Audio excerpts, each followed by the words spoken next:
Hello दोस्तों, स्वागत है आप सभी लोगों का राजस्थान एकेडमी पर।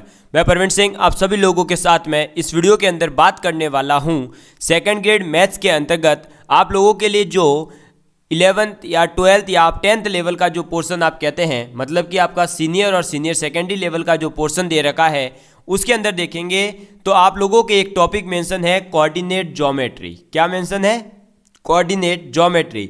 इस कोऑर्डिनेट ज्योमेट्री टॉपिक को जो है दोस्तों मैं स्टार्ट करने जा रहा हूं। ये टॉपिक बहुत ही ज़्यादा इंपॉर्टेंट है क्योंकि इसकी जो इंपॉर्टेंस है दोस्तों आपको अदर चैप्टर्स में भी देखने को मिलती है। मतलब जब आप जो है जैसे कैलकुलस की बात कर रहे हो तो कैलकुलस के अंदर जब हम एक टॉपिक पढ़ेंगे area between two sided curves है, इस टाइप के, तब भी आपके जो है ये वाला कॉन्सेप्ट काम आ जाता है। या फिर जो हम जब ग्रेजुएशन लेवल का टॉपिक कर रहे होंगे कैलकुलस वगैरह, उसमें भी ये काम आने वाला है। साथ ही साथ आपके जब आगे हम जो है दोस्तों टॉपिक करेंगे जैसे कि आपका वेक्टर एनालिसिस, तो उसके अंदर भी जो है इस टॉपिक की थोड़ी सी इंपॉर्टेंस रहती है। इसके लिए हम जो है दोस्तों, या फिर आप जो है कैलकुलस के अंदर एसिम्पटोट्स पढ़ोगे तब ये हमारे काम आएगा। तो इस टॉपिक को बहुत ही अच्छे तरीके से हमें कवर करना पड़ेगा। बहुत ही अच्छे तरीके से मतलब हमें जो है इसको एक पूरे बेसिक के साथ समझते हुए बहुत ही अच्छे तरीके से इस टॉपिक को कंप्लीट करना होगा। और मैं आपको बता दूं दोस्तों, अब जो है लगभग हमारे 12th का पोर्शन पूरा होने वाला है। कैसे? देखिए, आपको जो है दोस्तों आप अगर सिलेबस में देख रहे होंगे तो नंबर सिस्टम मैंने कंप्लीट करवा दिया, प्लेन ज्योमेट्री करवा दिया, अलजेब्रा के अंदर क्वाड्रेटिक और जो इंपॉर्टेंट टॉपिक थे वो हो चुके हैं, सरफेस एरिया वॉल्यूम हो चुका है, ट्रिग्नोमेट्री हो चुका है, और कल 2 वीडियो के माध्यम से मैंने आपको वेक्टर के बारे में भी पढ़ा दिया है। ठीक है, अब हम स्टार्ट कर रहे हैं आज इस लेक्चर के अंदर 2D यानी कि 2 डायमेंशनल ज्योमेट्री के बारे में। ठीक है, 2 डायमेंशनल ज्योमेट्री का अगर सिलेबस देखें तो क्या है दोस्तों, डिस्टेंस बिटवीन 2 पॉइंट, मतलब आपको जो है डिस्टेंस 2 पॉइंट के बीच की निकालनी है, उस फॉर्मूले को हमें सीखना होगा। और अगर हकीकत माने दोस्तों तो 2D जो है उसकी शुरुआत ही कहाँ से होती है, इस 2 डिस्टेंस फार्मूले यानी 2 पॉइंट के बीच की जो डिस्टेंस है, जो डिस्टेंस फार्मूला है, वहीं से इस स्ट्रेट लाइन कहें या जो 2D जो आपकी ज्योमेट्री है उसकी शुरुआत होती है। उसके बाद में आपका जाता है सेक्शन फार्मूला, इंटरनल और एक्सटर्नल, और ये सेक्शन फार्मूला मैं आपको वेक्टर वाले टॉपिक में भी पढ़ा चुका हूँ। पढ़ाया है ना? जिसने देखा होगा उसे पता होगा। फिर area of triangle. Sir area of triangle, अरे 1/2 आधार इंटू ऊंचाई होता है सर, उसका 2D से क्या लिंक? बेटा 2D से लिंक है। क्यों? क्योंकि ये जो है ना आपको ऐसे नहीं पूछेंगे कि एरिया ये साइड है, ये हाइट है, बताओ। नहीं, वो आपको 3 इक्वेशन देंगे, तीनों इक्वेशन को इंटरसेक्शन करवाएंगे, उनसे बनेगा एक आपका ट्रायंगल, उस ट्रायंगल का एरिया पूछेंगे। फिर आपके लोकस, फिर आपका इक्वेशन ऑफ स्ट्रेट लाइन क्या होती है, अलग अलग फॉर्म्स है इक्वेशन की, वो आपको पता होनी चाहिए।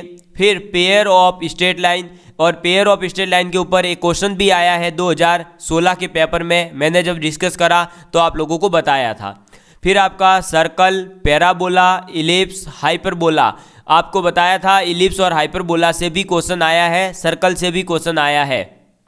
इनकी इक्वेशंस बतानी है, इनकी जनरल प्रॉपर्टीज बतानी है, इनके ऊपर टेंजेंट जो होती है उसकी इक्वेशन बतानी है, नॉर्मल की इक्वेशन बतानी है, कॉर्ड ऑफ कॉन्टैक्ट के बारे में बताना है, और पेयर ऑफ टेंजेंट के बारे में आप लोगों को पढ़ना है। ठीक है, तो चलिए फिर इस चैप्टर की हम करते हैं शुरुआत। और सबसे पहले जैसा कि मैंने आपको बताया कि 2D ज्योमेट्री की शुरुआत ही किससे होती है, आपके डिस्टेंस फार्मूला, या फिर आप ये कह सकते हो कि डिस्टेंस बिटवीन 2 पॉइंट से ही इसकी शुरुआत होती है। तो आप जो है दोस्तों सबसे पहले लिखेंगे डिस्टेंस फार्मूला, डिस्टेंस फार्मूला यानी कि दूरी सूत्र के बारे में हम बात करेंगे। किसके बारे में? दूरी सूत्र के बारे में। तो मान लीजिए दोस्तों आपके सामने मैं जो है डायग्राम बना करके पूरा बता देता हूँ कि ये एक लाइन है। ठीक है, ये एक हमारी क्या है, लाइन है, और इस लाइन के 2 पॉइंट है, एक है पॉइंट ए और दूसरा पॉइंट है बी। ठीक, एक ए जो पॉइंट है उसके कोऑर्डिनेट है x1 y1, और जो ये बी पॉइंट है इसके कोऑर्डिनेट है x2 y2। समझ में आ गई बात? अब इस ए बी की डिस्टेंस कितनी है, यानी ए से बी के बीच में जो दूरी है वो कितनी है, तो ए से बी के बीच में जो दूरी होती है दोस्तों वो होती है अंडर रूट इसके x कोऑर्डिनेट में से इसका x कोऑर्डिनेट घटाओ, यानी x2 माइनस x1 का होल स्क्वायर प्लस इसके y कोऑर्डिनेट में से इसका y कोऑर्डिनेट घटा दो y स्क्वायर। सर ये हमेशा क्या फिक्स है कि b में से a का कोऑर्डिनेट घटाए? अरे नहीं, किसी में से किसी को भी घटाओ, अल्टीमेटली स्क्वायर है इसलिए नेगेटिव आए चाहे पॉजिटिव आए अल्टीमेटली तो पॉजिटिव हो ही जाएगा। तो इसलिए आप जो है a में से b के कोऑर्डिनेट घटाओ चाहे b में से a के कोऑर्डिनेट घटाओ, कोई फर्क नहीं पड़ता है। समझ में आ गई बात? तो ये था आपका डिस्टेंस फार्मूला। और इससे कैसे क्वेश्चन बनते हैं, तो आपको सिंपल सी बात है, दो पॉइंट के बीच की डिस्टेंस निकालने के लिए आपको इस फॉर्मूले को जो है यूज करना है। अब इससे क्वेश्चन जो है कोई हार्ड एंड फास्ट क्वेश्चन नहीं बनता है, केवल ये जो फॉर्मूला है ये अलग अलग टाइप के जो आगे क्वेश्चन बनेंगे उनमें आपके काम आता है, केवल काम आएगा। ठीक है, इससे डायरेक्ट कोई क्वेश्चन नहीं पूछने वाला है कि भाई ये दो पॉइंट है बेटा इसके बीच की है ना, मुझे डिस्टेंस निकाल के बताना। नहीं, आपको क्वेश्चन कैसा पूछेंगे, तो आपको एक दे दिया जाएगा समांतर चतुर्भुज है, सम चतुर्भुज है, आयत दे दिया सपोज करो, तो आयत की क्या प्रॉपर्टी होती है, आमने सामने की भुजाएं बराबर। तो वहां फिर जो है आपको एक 3 निर्देशांक दे देगा और एक निर्देशांक पूछेगा, तो आप क्या करोगे, आमने सामने की भुजा बराबर करने के वक्त इस कॉन्सेप्ट को यूज करोगे। और नहीं समझ आ रहा तो हम आगे जब क्वेश्चन करेंगे तो अच्छे से आ जाएगा। नेक्स्ट जो है दोस्तों आता है कॉन्सेप्ट, और नेक्स्ट कॉन्सेप्ट आता है आपके सेक्शन फॉर्मूला। कौन सा कॉन्सेप्ट आता है, सेक्शन फॉर्मूला के बारे में अब हम बात करने वाले हैं। किसके बारे में बात करेंगे दोस्तों, सेक्शन फॉर्मूला के बारे में हम बात करने वाले हैं कि सेक्शन फॉर्मूला क्या होता है। सेक्शन फॉर्मूला का मतलब है विभाजन सूत्र, यानी कि खंड सूत्र। एक आपको लाइन दे दी गई, जैसे हमने ऊपर लाइन बनाई है ना, ऐसी लाइन दे दी, सपोज करिए ये लो, ठीक है, मैं यहाँ भी बना देता हूँ। ये आपको एक लाइन दे दी, इस लाइन को मान लीजिए इसके जो है नामकरण करते हैं, तो ये ए पॉइंट है, ये बी पॉइंट है। अब इसको सपोज करिए कोई पॉइंट है एक पी जो इसके मिडल में है, अगर मिडल मतलब एग्जैक्ट बीच में नहीं, इन दोनों के बीच कहीं ना कहीं है, ठीक है, तो वो पॉइंट है पी। तो अगर वो पॉइंट उस लाइन के बीच में कहीं ना कहीं है, तब तो आप इसको कहोगे क्या दोस्तों, अरे इंटरनल डिवीजन। क्या कहोगे, इंटरनल डिवीजन। ठीक है, अगर ये पॉइंट बाहर चला जाता है तो आप इसको क्या कहते हो, एक्सटर्नल डिवीजन कहते हो। ये चीज मैंने आपको वेक्टर टॉपिक के अंदर भी बताई थी। अब देखिए दोस्तों, हमारे पास क्या है, ए के जो ए पॉइंट है इसके कोऑर्डिनेट है क्या, x1 y1 मान लो, और इस b के जो कोऑर्डिनेट है वो मान लो x2 y2। ठीक है, ये जो p पॉइंट इन दोनों बिंदुओं के बीच में है, ये इनको डिवाइड कर रहा है और ये इनको डिवाइड करता है, सपोज करिए किस रेशियो में, m/n के अंदर इसको डिवाइड करता है। ठीक है, तो आपको समझ में आ गया, एक लाइन है उसके ऊपर दो बिंदु है x1 y1 और x2 y2, उनको एक पॉइंट p जो है डिवाइड करता है m/n के अंदर। तो अब हमें जो है दोस्तों इस p बिंदु के अगर निर्देशांक लिखने हैं तो वो क्या होंगे, तो p बिंदु के निर्देशांक जो होते हैं वो फिक्स एक फॉर्मूले से आते हैं, और वो होता है आपका, आप जो है यहाँ पर क्या करोगे, क्रॉस मल्टीप्लाई कर दोगे। कैसे क्रॉस मल्टीप्लाई, देखिए m का मल्टीप्लाई तो करते हैं इस वाले से, मतलब जिस तरफ रेशियो जिसका आ रहा है ना, देखो m रेशियो है किसका, a का, तो इसका अपोजिट वाले से मल्टीप्लाई, और n वाला रेशियो है किसका, b का, तो इस n वाले का मल्टीप्लाई करेंगे a से, मतलब आपको अपोजिट मल्टीप्लाई कर देना है। ठीक है, कैसे अपोजिट मल्टीप्लाई, देखो यहाँ हो जाएगा mx2, तो m का मल्टीप्लाई हुआ इसके x कोऑर्डिनेट से, फिर आप जो है दोस्तों क्या कर दोगे, अरे क्या करोगे भाई, प्लस, ठीक है, और इस n का मल्टीप्लाई कर दोगे x से, तो ये हो जाएगा nx1। ठीक है, अपॉन में क्या आएगा, तो अपॉन में रेशियो को ऐड करोगे, यानी m+n। इधर क्या होगा, इधर हो जाएगा my2, ठीक है, प्लस ny1 अपॉन में m प्लस n। क्लियर है बात। तो ये हुआ दोस्तों हमारा P पॉइंट जो है इन दोनों के बीच में। तो इसका मतलब ये है इंटरनल डिवीजन। ठीक है, कैसा डिवीजन है? इंटरनल, इसने इसको विभाजित किया है तो इंटरनल डिवीजन कहेंगे। क्लियर है बात। ठीक है, तो सेक्शन फॉर्मूले का मतलब क्या है कि वो एक कोई पॉइंट है जो उस लाइन को कितने खंडों में डिवाइड कर रहा है वो हम निकालना सीखते हैं। तो इस P पॉइंट के निर्देशांक हमारे सामने आ चुके हैं। क्लियर। ठीक है, चलिए तो अब बात करते हैं एक्सटर्नल डिवीजन की। एक्सटर्नल डिवीजन क्या होगा? एक्सटर्नल डिवीजन कोई बड़ी चीज नहीं है, केवल क्या होगा दोस्तों, ऐसे आपके पास में ये पॉइंट आ जाए, एक लाइन दे रखी होगी। ठीक, एक मिनट रुकिए, इसको भगाते हैं। इधर क्या कर रहा है? डिस्टर्ब करता है। अब देखो, इसका एक पॉइंट इधर A, इसका एक बिंदु इधर B। अब इंटरनल डिवीजन में तो इन दोनों के अंदर आ रहा था, इसलिए हम कह रहे थे उसको इंटरनल डिवीजन। अगर इस लाइन के बाहर कहीं पॉइंट है, सपोज करिए यहाँ है वो पॉइंट P, तो ये पॉइंट बाहर है तो हम इसको क्या कहेंगे? एक्सटर्नल डिवीजन कहेंगे। और A के कोऑर्डिनेट्स मान लो वही x1 y1 है और इधर x2 y2 इसके कोऑर्डिनेट्स है। और आप जो है दोस्तों ये P बिंदु को सपोज करिए हम इससे ऐसे ऐड कर देते हैं, ये ऐसे ऐड करा तो ये जो P बिंदु है यहाँ पर इसको किस रेशियो में बांट रहा है? मतलब आपका AP अपॉन BP। अगर ये रेशियो देखें तो ये रेशियो दे रखा है दोस्तों आपको AP, यानी पूरी लाइन तो कितनी है? M, और जो है ये आपकी छोटी वाली लाइन है ये है N। तो ये इस टाइप से इसने क्या करा? इसको एक्सटर्नल डिवीजन कर दिया। तो हम इसका क्या नाम देंगे? External division. ठीक है, तो इंटरनल डिवीजन में तो आपने देखा कि वो पॉइंट जो है लाइन के ऊपर यानी अंदर कहीं होगा, और अगर एक्सटर्नल डिवीजन है तो वो पॉइंट उस लाइन से बाहर होगा, जो कि ये रहा। ठीक है, अब अगर हमें P बिंदु के अब निर्देशांक लिखने हैं तो हम क्या लिखेंगे? तो इसके निर्देशांक लिखेंगे हम क्या? अरे अब क्या लिखेंगे हम? अब भी वही होता है, इस m का मल्टीप्लाई इससे, n का मल्टीप्लाई इससे, यानी mx2। ठीक है, केवल साइन का फर्क होगा। अगर आपके देखो इंटरनल डिवीजन है तो प्लस साइन था, नीचे भी प्लस था। एक्सटर्नल डिवीजन है तो दोनों बार नेगेटिव साइन आएगा।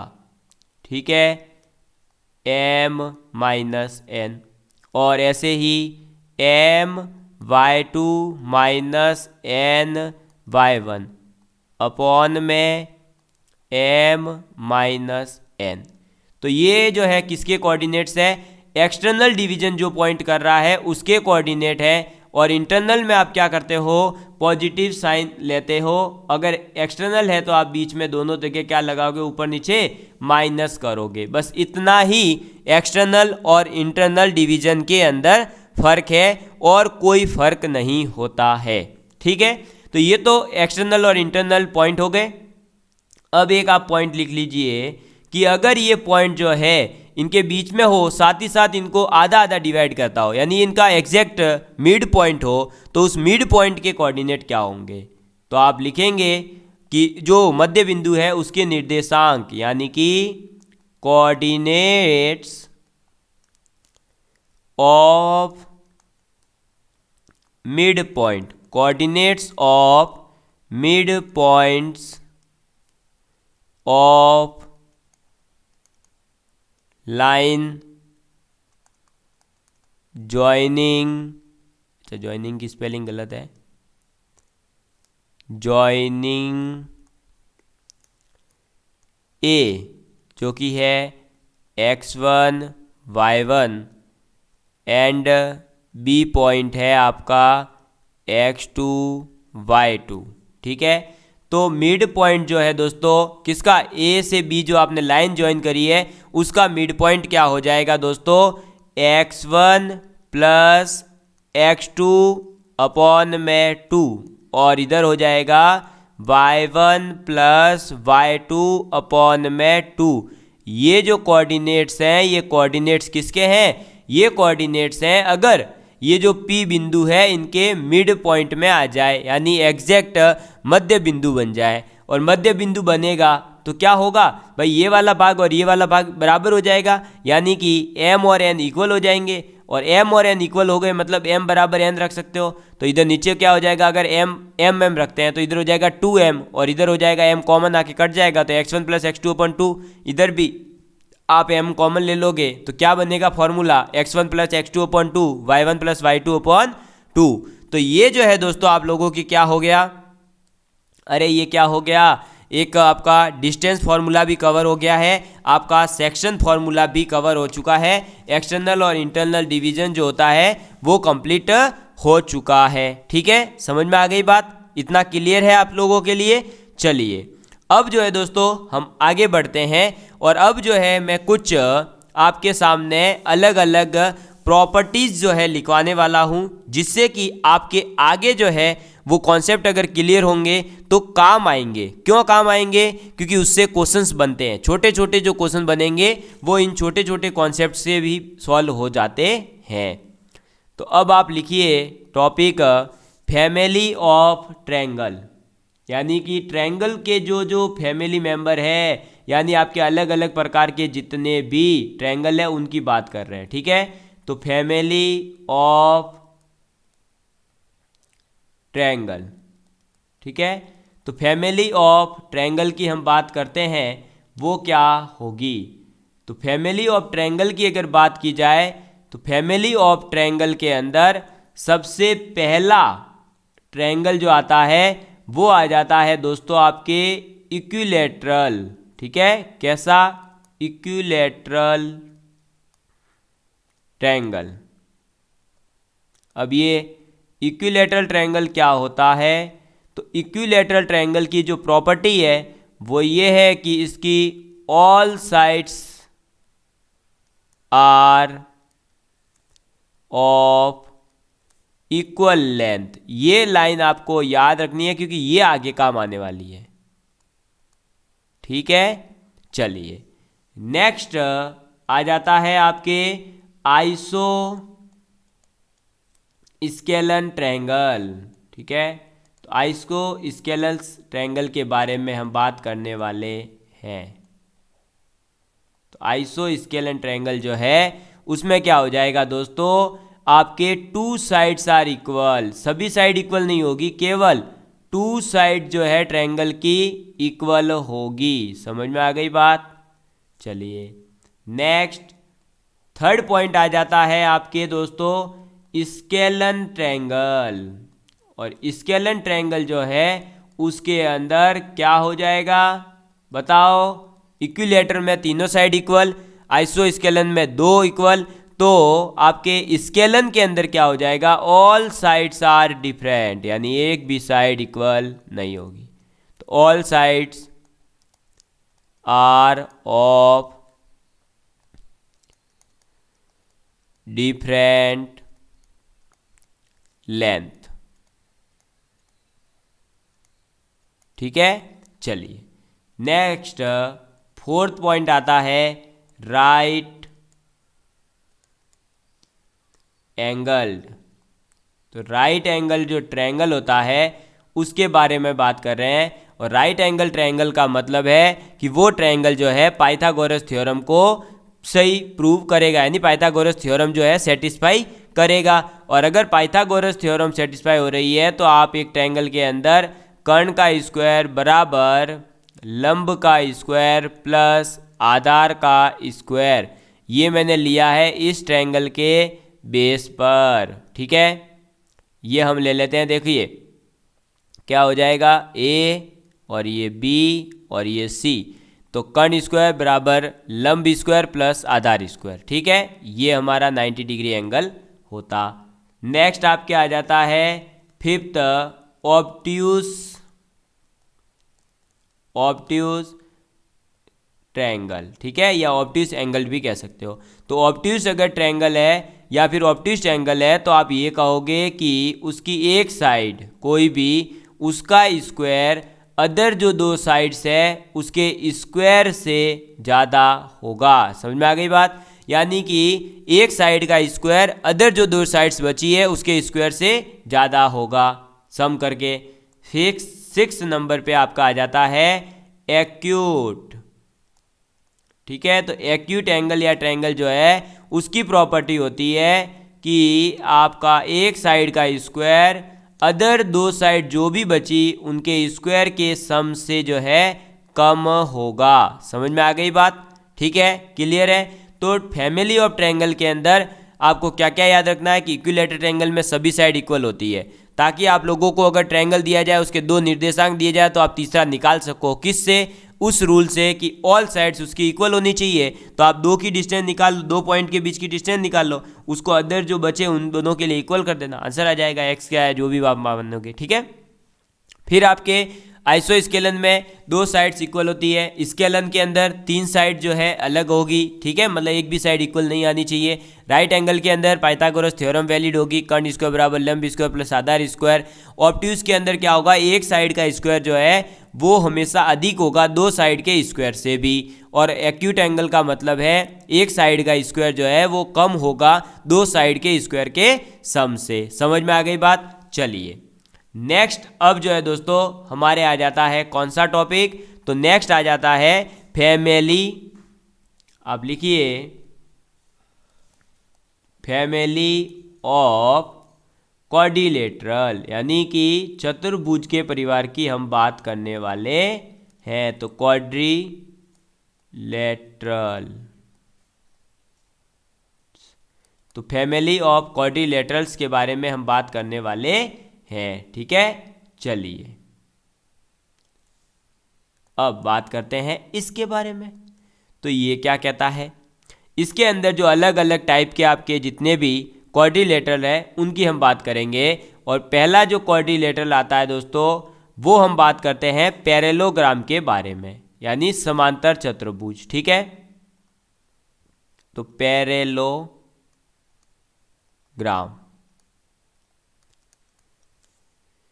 ये क्या कहता है, तो पैरेललोग्राम कहता है कि अपोजिट साइड, इसकी जो है प्रॉपर्टीज क्या है, पहली प्रॉपर्टी है कि अपोजिट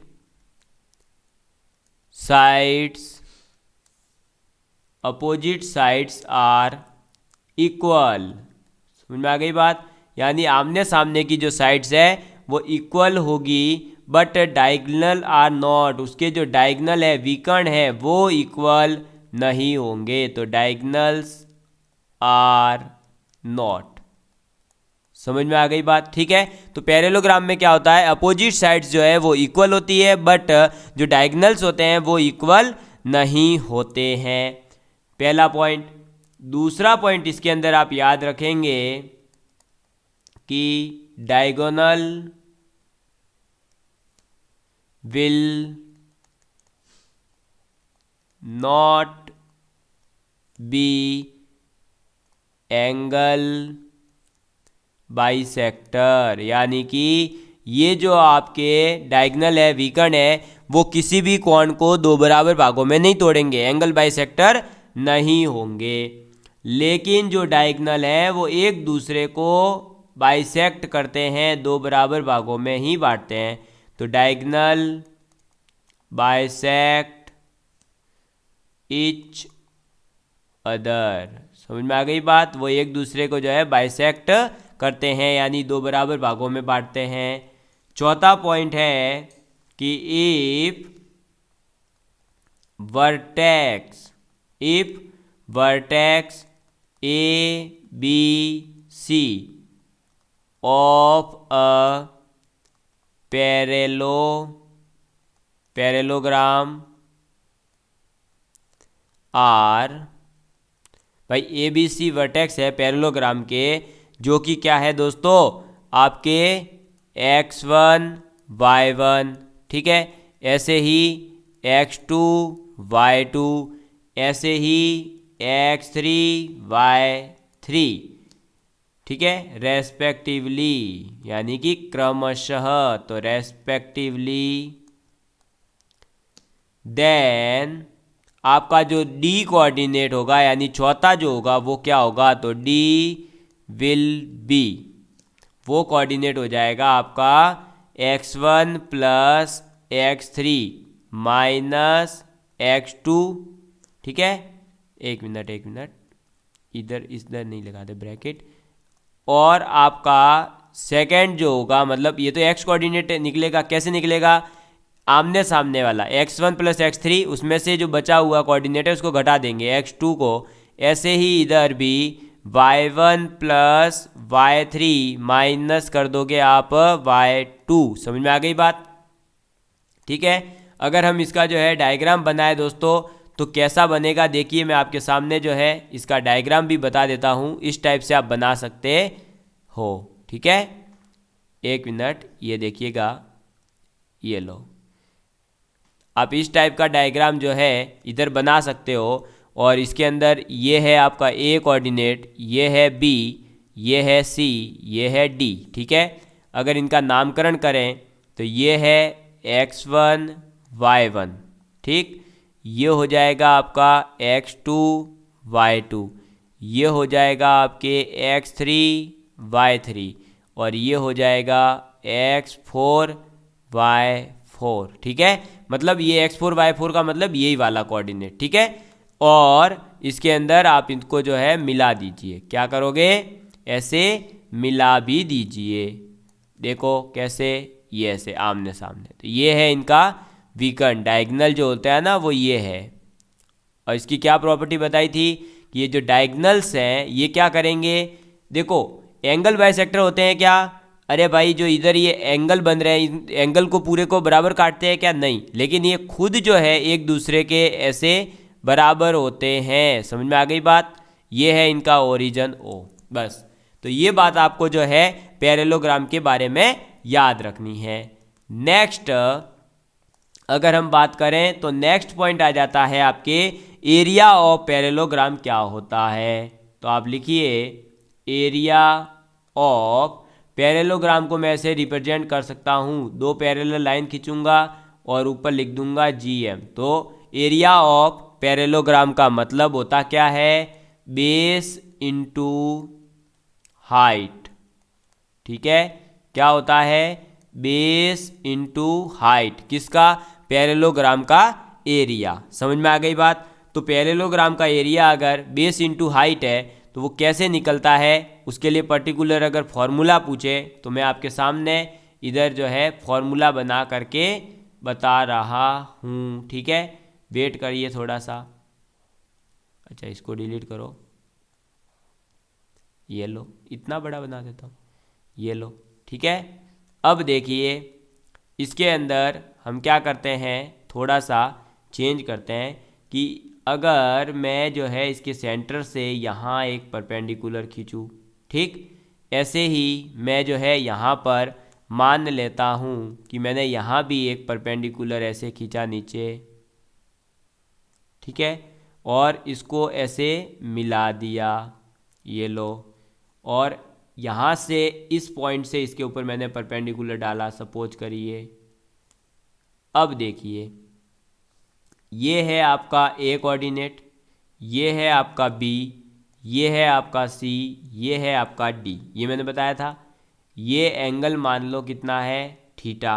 ठीक है, तो अगर ये एंगल थीटा है और ये अगर आपके जो है इसकी लेंथ मान लो बी है, तो ये क्या हो जाएगा, ये हो जाएगी बी साइन थीटा। ठीक है, इसका क्या करोगे, कंपोनेंट ले लोगे, तो इधर नीचे जो आएगा बी ओ कॉस थीटा, और एक जो स्ट्रेट लाइन ऐसे आएगा वो आएगा बी साइन थीटा, तो वो स्ट्रेट लाइन वाला इसके इक्विवेलेंट होगा, इसलिए ये हो जाएगा बी साइन थीटा। ठीक है, और ये जो ए बी लेंथ है इसको मान लो आप ए।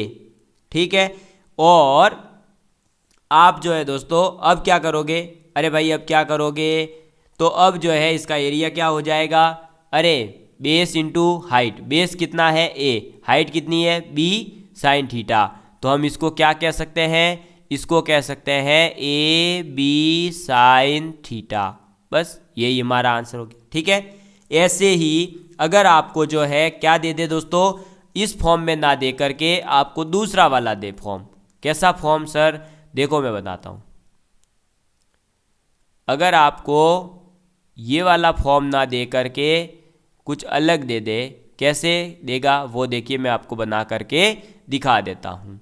तो ये आपके सामने मैं बना रहा हूँ, उसको देखेंगे आप एक बार। और वो क्या है, तो ये देखिए इधर से आए हम यहाँ नीचे, ठीक है। ऐसे ही हम यहाँ से आए इधर नीचे, और हमने क्या कर दिया, इनको मिला दिया है। नामकरण करो A B C D, ठीक है, क्लियर है। और ये मान लो इसके ऊपर परपेंडिकुलर है, ये इसके ऊपर परपेंडिकुलर है। इस परपेंडिकुलर की जो आपके लेंथ है वो मान लो P1 है, और इस B या इसको नाम दे देते हैं, देखो C, फिर इसको E और इसको F। तो ये जो BE की जो लेंथ है वो मान लो कितनी है, P2, ठीक है। तो तब आपका एरिया जो है वो क्या होता है, तो तब आपका एरिया हो जाता है P1 P2 अपॉन में साइन थीटा। समझ में आ गई बात। जहां पर आपका जो ये P1 एंड एक मिनट, आपका यहाँ जो है ये P1 और P2 जो है ये क्या है, तो P1 and P2 are distances, क्या है, डिस्टेंस है। डिस्टेंस किसकी है, तो distance is between parallelogram side, यानी कि आपके जो ये साइड्स है ना आमने सामने की, भाई CD और AB या BC और AD, ये जो साइड्स हैं इन दोनों के आपस की डिस्टेंस है। यानी कि एक बार तो आप AB और CD के बीच की दूरी लोगे, और एक बार आप AD और BC के बीच की दूरी लोगे, तब आपका एरिया जो है वो ये होता है, ठीक है। ये क्या है, आपका एरिया है। ये मैंने यहाँ लिख दिया, क्लियर है बात, ठीक है, समझ में आ गई, ठीक है। चलिए दोस्तों, तो अब जो है दोस्तों आपके रेक्टेंगल है, रोम्बस है, स्क्वायर है, साइक्लिक क्वाड्रिलेटरल है, ट्रिपेजियम है, इन सभी के बारे में जो है नेक्स्ट वीडियो के अंदर हम बात करेंगे। और अगर आप लोगों को दोस्तों छोटे वीडियो लाने हैं तो भी कमेंट करिएगा, और बड़े वीडियोस लाने हैं तब भी कमेंट करिएगा। और अब मैं जो है दोस्तों थोड़ा सा स्ट्रेटजी में चेंज कर रहा हूँ। सैटरडे और संडे जो है हम जो क्लास का ऑफ रखते थे, मैं सोच रहा हूँ आप लोगों के लिए जो है उस दिन क्वेश्चंस की क्लास भी मैं जो है लेकर के आऊँ, यानी कि आप लोगों के लिए जो प्रीवियस ईयर के पेपर है 2011 से 19 तक के, उनको सॉल्व करवाऊँ। क्या आप लोग चाहते हैं? अगर चाहते हैं तो प्लीज़ कमेंट करके ज़रूर बताइएगा, ठीक है दोस्तों। जय हिंद, जय Bharat, love you all of you.